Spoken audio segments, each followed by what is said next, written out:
Everybody, welcome to the second week of our October series of yoga, where we are diving pretty deep into alignment. If you practiced with me in September, you might remember that we talked a lot about the values that sustain us when life becomes hard or challenging. And as we transition into October, we're really going to look at alignment. And the way that alignment happens on the mat is we utilize some objects known as props in the yoga world to help us find alignment or to find a little bit different sensation in the body than if we're just sort of using our intuition to get us there. So I was trained many years ago by a teacher who studied Iyengar, which is using props like chairs and blocks and belts and walls to help us discover what the posture feels like when we're in alignment. So last week we used some blocks to help us just in a simple sequence, standing sequence. And today I want to use this wall behind me. So when you come into your own yoga space, try to find a place that has a nice wall that you can practice, even if it's in your hallway. Set the phone up or your tablet up so that you can listen and practice along with me. But we're going to use this wall to find some alignment in some postures that typically can be a little bit challenging for us. So practice today should only be about 15 or 20 minutes. And the reason why I want to really fine tune our physical alignment is because when we bring awareness to where we are in space and when we bring awareness to our breath, it's actually teaching us how to bring awareness to the thoughts that we have, the words that we speak, the actions that we take on a day-to-day basis that may or may not be in alignment with our values. Okay. So it's just that initial, oh, I'm aware that I'm straight. I'm aware that my legs feel different than they do when I'm just kind of in autopilot in my practice. It's not my teaching style 24/7. I'm very much an intuitive based teacher where I encourage the student to just feel what they feel and kind of roll with it. And if it doesn't feel great in your body, make an adjustment. But for October, I want to kind of go back to my roots and my initial exposure to yoga to build a foundation, if you will, of posture and awareness. And I know that this is powerful and I know that it can make a difference because when I first came to the yoga practice, it was for flexibility. I wanted to touch my toes. I wanted to be more stretchy, whatever it was back then, way back then. And it wasn't long into this process that I realized there's an awareness that comes when we're with ourselves on a mat. Even if we're in a group class, there's an awareness that comes of what am I feeling? What sensations am I feeling? Where are my thoughts while I'm feeling that? What's the inner dialogue that I'm speaking about myself as I'm comparing and contrasting and competing with the people next to me? What's going on? Am I pushing my body past its point? Why am I doing that? That's out of alignment with tenderness and grace and peacefulness that I was wanting to cultivate in my life. So it began there physically, and then it started to transition into my life where I was paying attention to my surroundings. I was paying attention to things that I had never even noticed. And I'll talk a little bit more about this at some point about the tree that I had walked past hundreds of times in my day-to-day job, but it was the first time I ever saw it. But the biggest awareness came in how I was parenting and just sort of on autopilot for so long. And I discovered yoga. I was learning some tools. I was armed with some mindfulness. And my youngest son, who's now an amazing father at age 27 and a great guy, he was about 5 or 6. And he said, Mom, you don't yell anymore. And that was the moment where I realized that I came to yoga to have flexibility, touch my toes, be a little looser. But what I gained was an awareness that just changed the entire trajectory of my life, and I'm grateful for that. So we're going to dip into awareness today. We're going to have some standing work against the wall. So find your wall. You're going to need 2 blocks. One, if you only have one block is fine. You're just going to have to move it a little bit. But we're going to start by creating a really tall spine first. So I'm not against the wall yet. I'll tell you when I'm going to be against the wall. Palms are going to turn forward. That immediately opens up the heart and the chest. So just take a peek at your body, close your eyes, and just say, hey, are your shoulders rounding forward? Bring them up and then down. Is my chin jutting forward? It often is because we're always in a hurry. So a slight tuck of your chin creates that space in the back of your neck. And then dip down to your ribs. Are they flared out or are they tucked in nice, like you have a comfortable corset on? Come down to your tailbone. Is it sticking out? Do you have a huge sway in your back? See if you can create a little alignment there, a little bit of length. And then go down to your legs.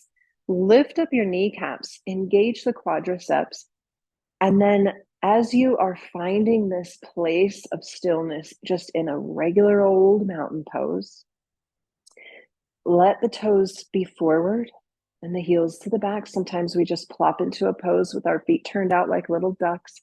We're going to really talk a lot about knees and toes and hips and where we are in our practice in a line. Okay, take a breath. Empty the breath. And then try to grow the spine a little longer, a little straighter, shoulders back and down, chin slightly in. I like to teach this as if at the base of our body, just above the pubic bone, is the parking garage of a garage structure. And we're going to take the breath up into the navel area, which is the first floor, up into the heart area, which is the second floor of this structure, and up into the high heart or near the throat, which is the third floor. And then on your exhale, let the elevator come all the way back down, down through the heart, down through the navel, to the base of the body.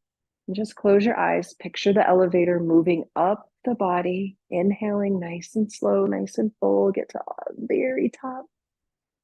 And then empty the breath. Just watch it travel down. Okay, you have one more just like that.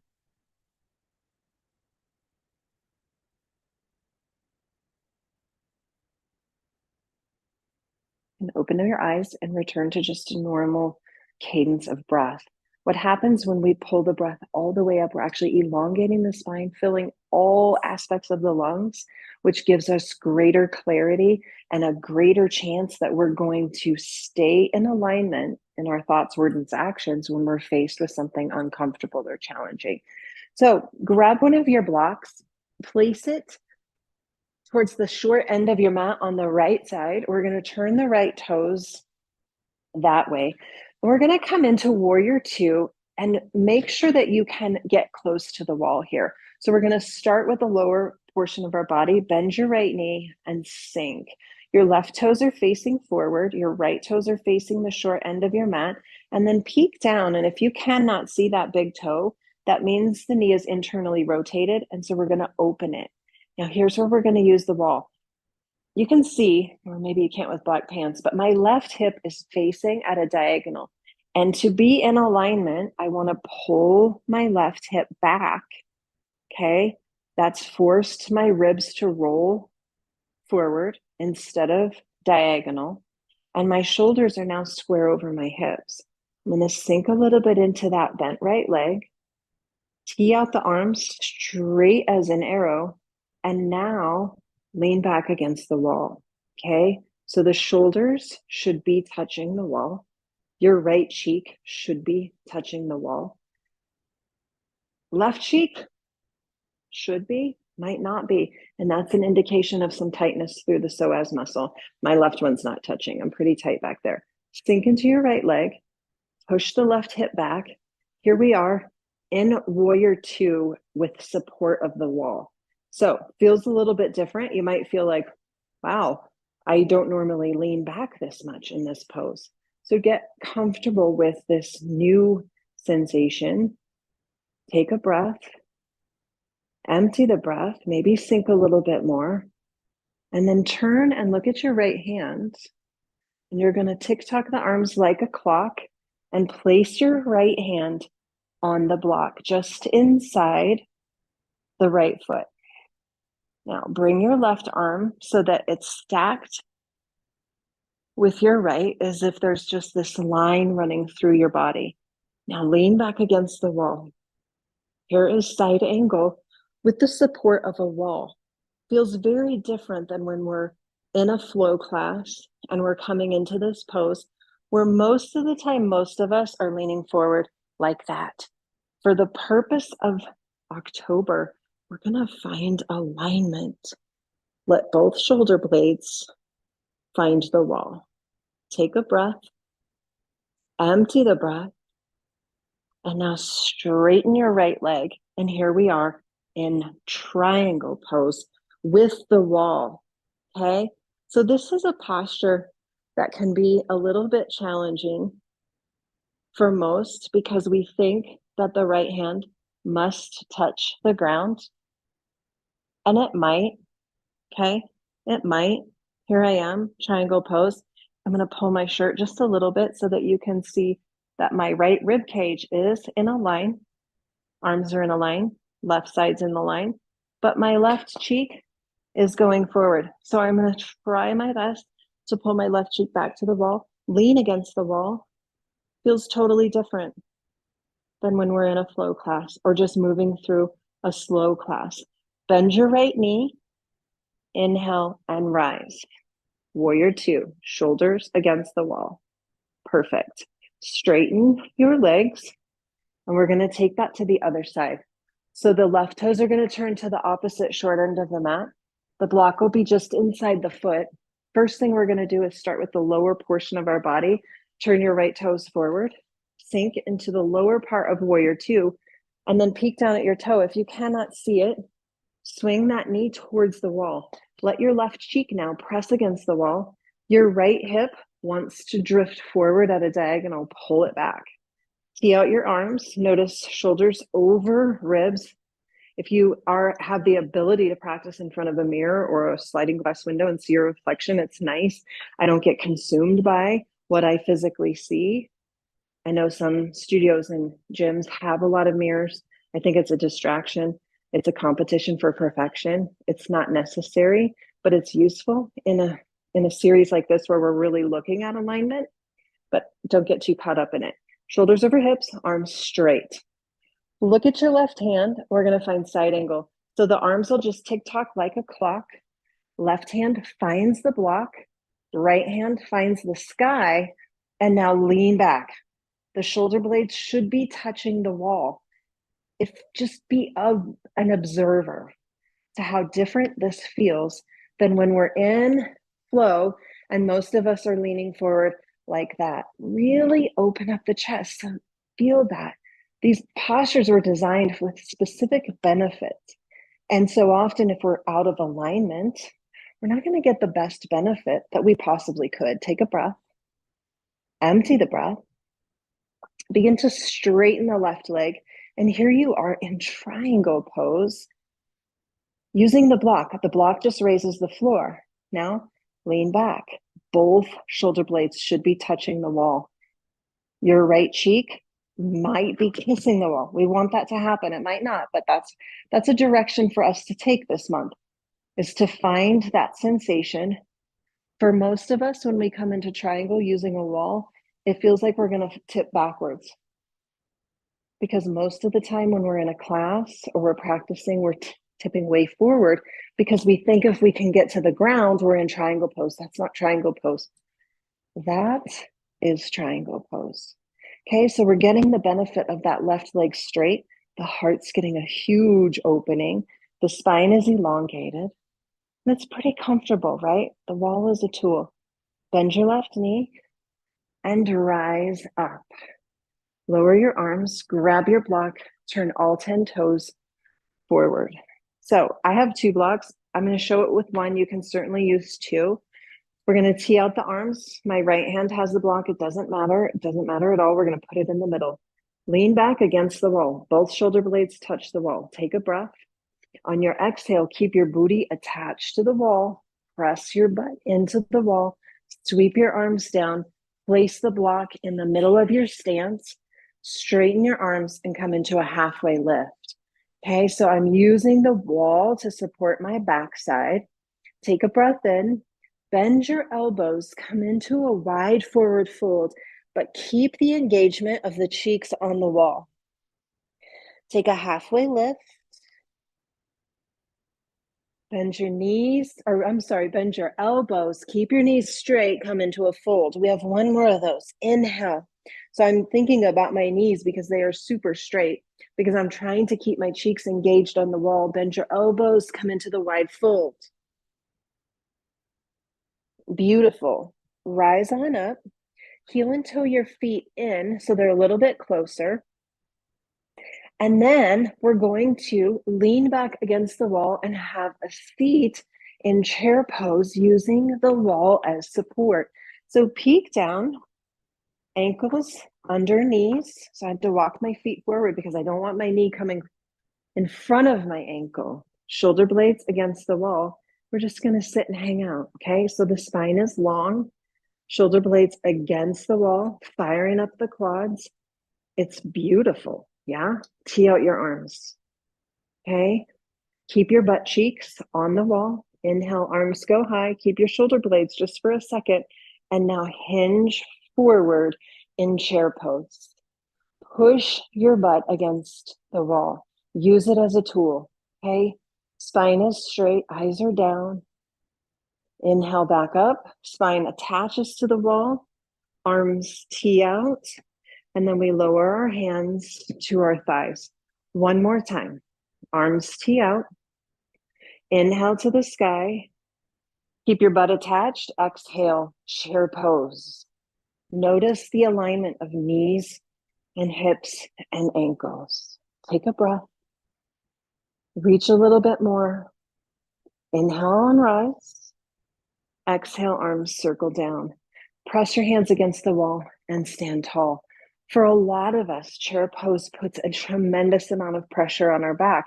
When we use the wall, we get into the alignment that we're looking for without that added pressure in the low back.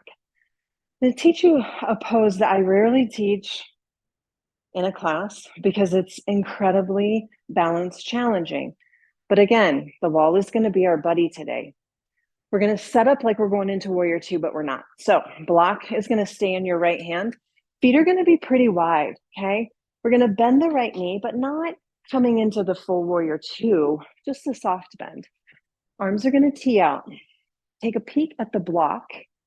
And here we go. Okay. We're going to come into half moon. You can do it. Step forward halfway up. And then just start to drop, whoops, that right hand down. Okay. Oh, I should have worn a different shirt. I really want you to see the lines here. The lines. Okay. So the hand is underneath the shoulder, straight arm, shoulder to wrist. Lean back against the wall, pull your left shoulder against the wall, and straighten your left arm. Now, most of us, I was guilty of it for a moment. My left leg is nice, but it's not coming straight out of my hip. So if you cannot see yourself, lift your left leg about 6 inches, and there you are. Now, if you can attach your left cheek to the wall, perfect. So here I am in half moon pose that is typically incredibly wobbly without a wall. Your body will learn it without a wall the more you practice it. Just like anything, the more you practice something, the easier it becomes. We're going to stay for a couple breaths. And when we're standing on one leg, wobbling, our brain actually perceives that that's what we want it to be doing, when in truth, we want stability and steadiness. So using walls or chairs or railings to teach your body what you want is a great way to discover a new pose. Bend your right knee softly, grab the block, and gently rise up. Okay, so the wall allows us to come into a typically pretty difficult pose. Turn your left toes, bend your left knee. It's not a lot. Maybe hop the right foot in a little bit, and then watch as you tick-tock the block down. Plant your left hand on the block. We're not drilling into it. We're just using it. Okay. Peek down is your line from your shoulder, your elbow, and your wrist. Reach your right arm to the sky. Now, I haven't moved my leg yet. If I wasn't seeing myself, I would think it's good, but it could go up a little bit. So take it up 6 inches. There we are. Half moon. Both shoulder blades against the wall. Maybe the right cheek is even against the wall. That's our direction. Nothing happens when it gets there, but it's the direction of alignment, right? Everything is in a line. Stay and breathe. Doesn't that feel amazing? It looks far more challenging than it is, but our body is reaping the benefit of this posture where we're standing on one leg, our heart open, our arms long. It's magnificent. Take a breath here. Empty the breath. Soft bend in your left knee. Use some grace here and rise up. Okay, so I encourage you to practice half moon, the warrior two triangle side angle series often. Teach your body that stability that the postures were designed to have. Now, the next step in half moon, I'll show you this because it's just fun. After a few days of doing half moon against the wall, we're still going to use the wall, but we're going to use it a little different. It's a little bit tricky, but I'm going to show you how to do it. Okay, so my right foot's in front, right hand's in front. I'm going to aim the block to the floor, and then my left foot is going to be on the wall. I'm going to open my heart to the left. I'm imagining that there's a wall behind me. So I'm going to lean my torso back a little bit, press into the wall. It's helping stabilize me. Okay, so this is the next step of learning half moon. Take a breath, bend your right knee, and slowly come up. To do the other side, we got to stay balanced. Okay, we're going to do the other side. Left foot comes forward, block travels down, right foot finds that wall. There's a lot of trust that you have to have in yourself here. Right arm goes up, tuck the left cheek under, roll the right hip high. Okay, so here I am in half moon using the wall as a foot support. To come out, bend your left knee and rise up. Okay, so then the next step of half moon would be to come away from the wall completely. I'm not going to use the wall. Block here. I'm going to drift the block to the ground. Same setup. Left leg lifts, left arm lifts, and now I roll the heart to the left. And here I am in half moon, no wall. Okay, it can be done. Bend your right knee, come on up. Stay balanced on the other side. Let the left hand drift. Right hand comes up. Roll the hips, stacking. And here I am in half moon, no support.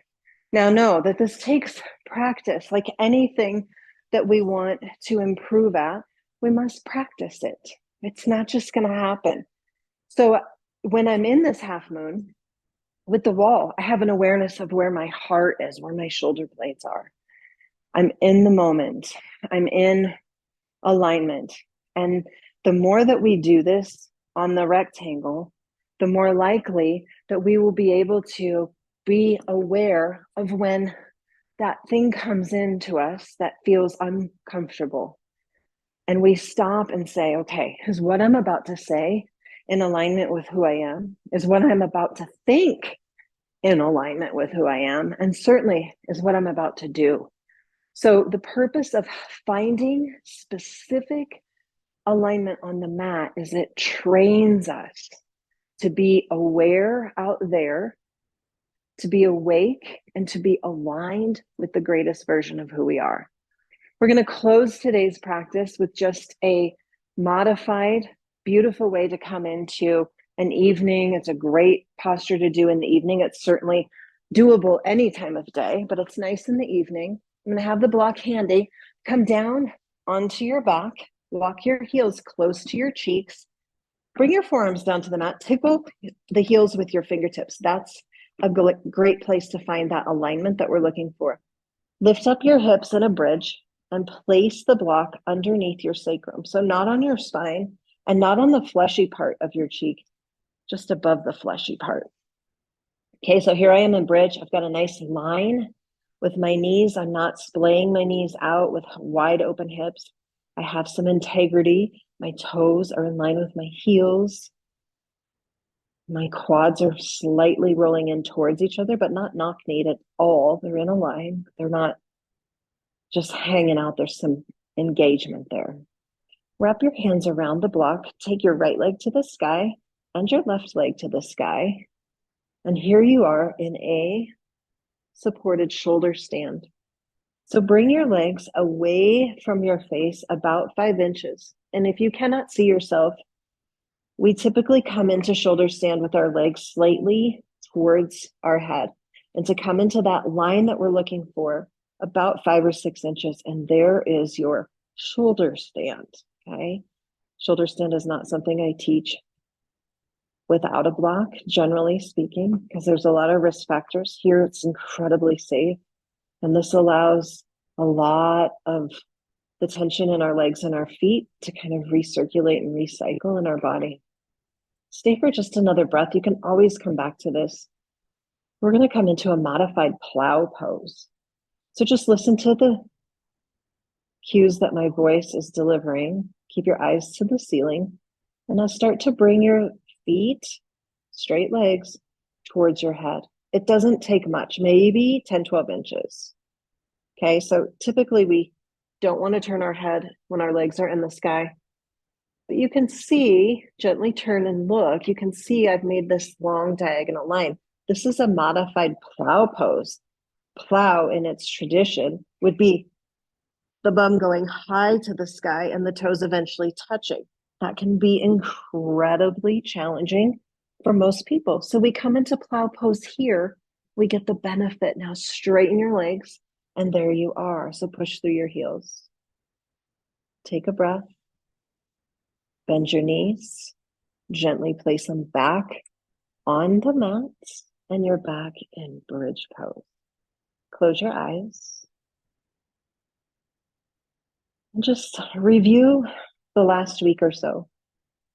If there was an added amount of pressure or stress in your life, were you able to stay in alignment with the values that you identified? Were you staying in love and patience and grace and positivity, respect, hope? In your thoughts and in your words and in your actions.